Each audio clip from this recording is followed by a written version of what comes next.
नमस्कार दोस्तों, मेरा नाम कपिल सिक्का है। स्वागत है आपका study I Q education platform में। आज जुडिशरी की सीरीज में हम देखेंगे इंदिरा साहनी जजमेंट 1992 की और क्यों ओबीसी रिजर्वेशन आया था।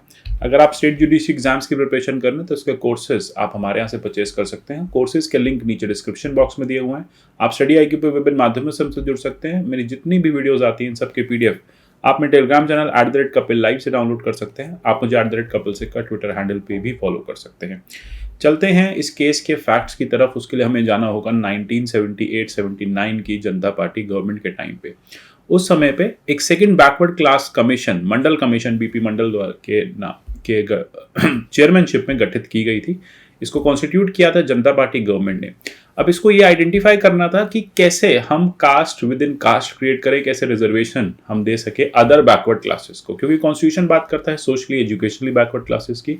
इसका एक प्रेरोगेटिव ये भी था कि ये भी एक्सप्लोर करे क्या इकोनॉमिक बेसिस पे रिजर्वेशन दिया जा सकता है और जो अदर बैकवर्ड क्लासेस हैं उनको कितना रिजर्वेशन दिया जाना चाहिए, यानी ओबीसी, महादलित, इन सब को कितना रिजर्वेशन जो है वो दिया जाना चाहिए। ये सारी चीज़ें इस कमीशन के हाथ में थी। इसी के साथ साथ इसकी रिपोर्ट 1980s तक आ चुकी थी, लेकिन उस टाइम क्योंकि गवर्नमेंट बदल चुकी थी तो रिजर्वेशन जो है 27% रिजर्वेशन का जो क्राइटेरिया बीपी मंडल कमीशन ने रिकमेंड किया था वो कभी भी इम्प्लीमेंट नहीं हो पाया। 1989 में इसको जनता पार्टी गवर्नमेंट ने इसको जनता दल ने फिर से रिकमेंड करने की, इसको इम्प्लीमेंट करने की कोशिश की, लेकिन 1991 आते आते ये सारी चीज़ें पॉसिबल नहीं हो पाई। 91 में नरसिम्हा राव गवर्नमेंट ने इसको इम्प्लीमेंट किया और जैसे इम्प्लीमेंट किया वैसे ही ये कोर्ट ऑफ लॉ में, सुप्रीम कोर्ट में चैलेंज हुआ। चैलेंज करने में सबसे इंपॉर्टेंट पिटिशनर थी इंदिरा साहनी। तो इंदिरा साहनी ने कुछ बातें कोर्ट के सामने रखी।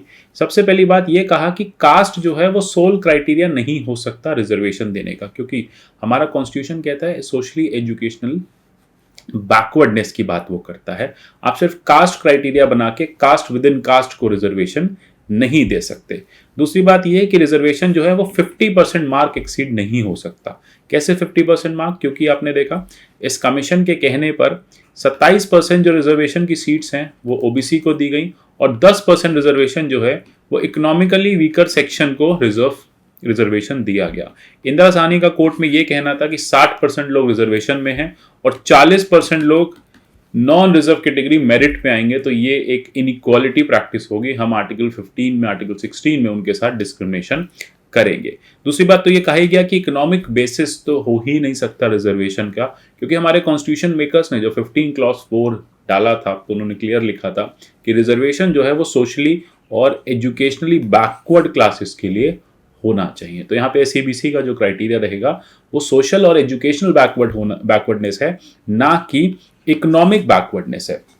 एक और सवाल ये भी पूछा गया कि क्या 16 क्लॉज 1 एक्सेप्शन है 16 क्लॉज 4 के लिए, क्योंकि 16 क्लॉज 4 में बात होती है कि स्टेट रिजर्वेशन ला सकता है, 16 क्लॉज 1 में बात होती है कि स्टेट इक्वालिटी प्रैक्टिस करेगा।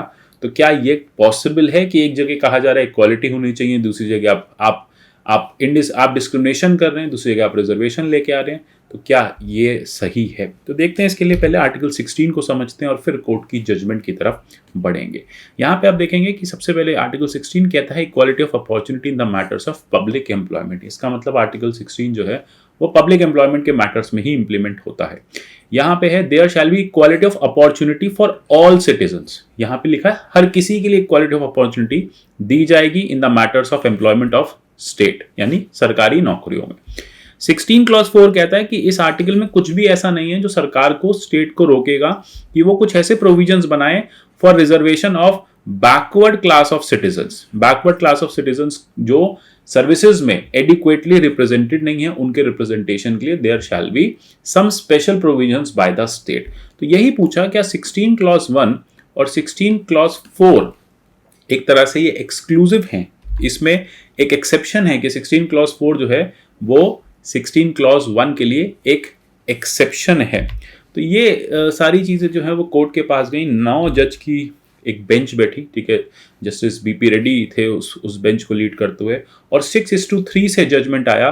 जजमेंट जो था वो एक तरह से मिक्स जजमेंट कहा जा सकता है, कुछ गवर्नमेंट के फेवर में, कुछ पिटिशनर के फेवर में, दोनों तरह से ये जजमेंट डिलीवर हुआ। सबसे पहली बात कोर्ट ने ये देखा जो ओबीसी का क्राइटेरिया है वो हम ले सकते हैं अदर बैकवर्ड क्लासेस को हम caste with in caste create करके कास्ट के ग्राउंड्स पे रिजर्वेशन दे सकते हैं। तो इस तरह से 27% कोटा जो था ओबीसी रिजर्वेशन के लिए अपहेल्ड किया गया।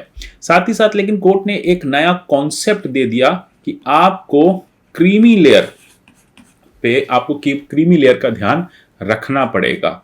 यानी अगर जो लोग रिजर्वेशन के बेनिफिट्स ले चुके हैं, जिनकी फैमिलीज रिजर्वेशन के बेनिफिट्स ले चुकी हैं, जो ओबीसी रिजर्वेशन के बेनिफिट्स ले चुके हैं, उनको क्रीमी लेयर में लाके रिजर्वेशन के प्रोसेस से बाहर करना पड़ेगा उन फैमिलीज को। ठीक है, तो ये क्रीमी लेयर क्या है एग्जैक्टली, कैसे कैलकुलेट होता है, इसके लिए हम एक अलग वीडियो लाएंगे। लेकिन यहाँ पे कोर्ट ने यही कहा कि क्रीमी लेयर के साथ ही ओबीसी का रिजर्वेशन आएगा, क्योंकि रिजर्वेशन फॉरएवर नहीं होता। रिजर्वेशन एक स्टैटिक प्रिंसिपल नहीं है, रिजर्वेशन डायनेमिक है। जिन जिन लोगों को रिजर्वेशन मिलता जा रहा है उनको आप हल्के हल्के करके रिमूव करते जाइए रिजर्वेशन की कैटेगरी से। इससे एक समय के बाद जाके रिजर्वेशन की जरूरत नहीं पड़ेगी, क्योंकि सब लोग फॉरवर्ड कास्ट में आ जाएंगे, सब फॉरवर्ड क्लास में आ जाएंगे, सब लोग डेवलप माने जाएंगे और उनको रिजर्वेशन की जरूरत नहीं पड़ेगी।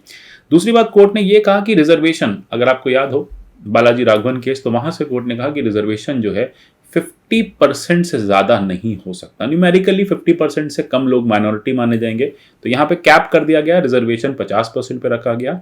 और साथ ही साथ ईडब्ल्यूएस यानी इकोनॉमिकली वीकर सेक्शन के लिए जो रिजर्वेशन है उसे इनवैलिड कर दिया गया। ये 1992 की बात है, ठीक है, इसको अब 2018 से कंफ्यूज मत होइएगा।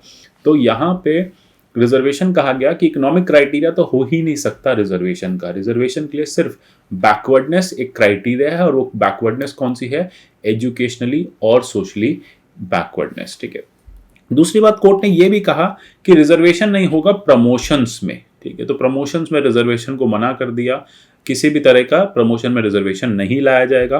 और कोर्ट ने यह भी कहा कि बैकलॉग वैकेंसीज को फिल करने के लिए कैरी फॉरवर्ड रूल का इस्तेमाल करो। कैरी फॉरवर्ड मतलब अगर किसी लेटस से ओबीसी की 20 सीट्स आई हैं इस बार एग्जाम में, इस बार एम्प्लॉयमेंट में, गवर्नमेंट एम्प्लॉयमेंट एग्जाम में, और उसमें से 4 सीट्स भरी नहीं है, खाली रह गई, ठीक है, तो फिर वो जनरल कैटेगरी में शिफ्ट नहीं होंगी, अगले साल आने वाले एग्जाम में जोड़ दी जाएंगी ओबीसी के लिए। इसे कहते हैं कैरी फॉरवर्ड रूल। तो ये सारी चीजें कोर्ट ने बहुत इंपॉर्टेंट जजमेंट दिया। 6:3 से ये कहा कि देखो रिजर्वेशन जरूरी भी है, ओबीसी के लिए रिजर्वेशन जरूरी है, लेकिन क्रीमी लेयर भी जरूरी है। इकोनॉमिकली वीकर सेक्शन के लिए रिजर्वेशन जरूरी नहीं है, क्योंकि कॉन्स्टिट्यूशन उसके बारे में बात नहीं करता। और साथ ही साथ ये कहा कि 16 क्लॉज 1 और 16 क्लॉज 4 में कोई एक्सेप्शन नहीं है। इनफैक्ट दोनों ही एक दूसरे को इंप्लीमेंट करने की कोशिश करते हैं।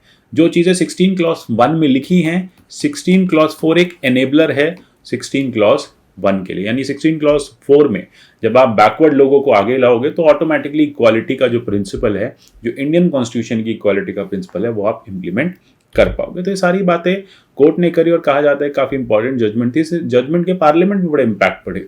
अब यहाँ पे गवर्नमेंट ने कह दिया, कोर्ट ने कह दिया कि आप रिजर्वेशन इन प्रमोशन नहीं ला सकते, तो उसके लिए गवर्नमेंट को 77th अमेंडमेंट लाना पड़ा, फिर 81st अमेंडमेंट के थ्रू कैरी फॉरवर्ड रूल लाना पड़ा, 85th अमेंडमेंट लाना पड़ा। ये सारे अमेंडमेंट्स भी हम डिटेल में डिस्कस करेंगे, लेकिन आइडिया बस यही है कि गवर्नमेंट को इस पूरे जजमेंट को थोड़ा सा न्यूट्रलाइज करने के लिए कॉन्स्टिट्यूशन में अमेंडमेंट्स करने पड़े, और इस जजमेंट को इम्प्लीमेंट भी किया गया। साथ ही साथ ओबीसी रिजर्वेशन दिया गया 27% लोगों को, और क्रीमी लेयर का जो कॉन्सेप्ट है वो ओबीसी में लाया गया। तो ये जजमेंट बहुत इंपॉर्टेंट रही इसी हिसाब से। अच्छा, अब बात आती है कि 2018 में गवर्नमेंट ने ईडब्ल्यूएस रिजर्वेशन दिया, वो तो कहीं मेंशन नहीं था। दूसरी बात है कॉन्स्टिट्यूशन में, और उसके अलावा इस जजमेंट में भी कोर्ट कह चुका है कि इकोनॉमिक ग्राउंड्स पर रिजर्वेशन नहीं दिया जा सकता। गवर्नमेंट ये बात जानती थी, इसलिए गवर्नमेंट आर्टिकल 15 क्लॉज 6 और 16 क्लॉज 6 लेके आई है, उसे इंप्लीमेंट किया है। लेकिन जो ईडब्ल्यूएस कोटे वाला रिजर्वेशन है, जो 10% ईडब्ल्यूएस कोटा रिजर्वेशन है, वो अभी भी सुप्रीम कोर्ट में चैलेंज पड़ा हुआ है। 5 जज की कॉन्स्टिट्यूशन बेंच बिठाई गई है, जो 15 क्लॉज 6 और 16 क्लॉज 6 पे अभी मैटर को सुन रही है। तो ये सबजुडाइज मैटर है, इस पे हमें आगे नहीं पता क्या होता है, लेकिन फिलहाल के लिए जो रिजर्वेशन है वो एससीज, एसटीज, पीडब्ल्यूडी जो चलता आ रहा था, ओबीसी जो 92 में मिला, एंड 2018 में 10% रिजर्वेशन ईडब्ल्यूएस कैटेगरी को भी दिया गया। तो आशा करता हूँ ये टॉपिक आपको समझ में आएगा। UPSC IAS pre cum mains के हमारे स्मार्ट कोर्सेज अवेलेबल हैं फ्लैट 50% डिस्काउंट के साथ। studyIQ.com या ऐप से आप इन्हें परचेज कर सकते हैं। मिलते हैं अगले ऐसे किसी सेशन में, तब तक के लिए good bye, take care and God bless you all.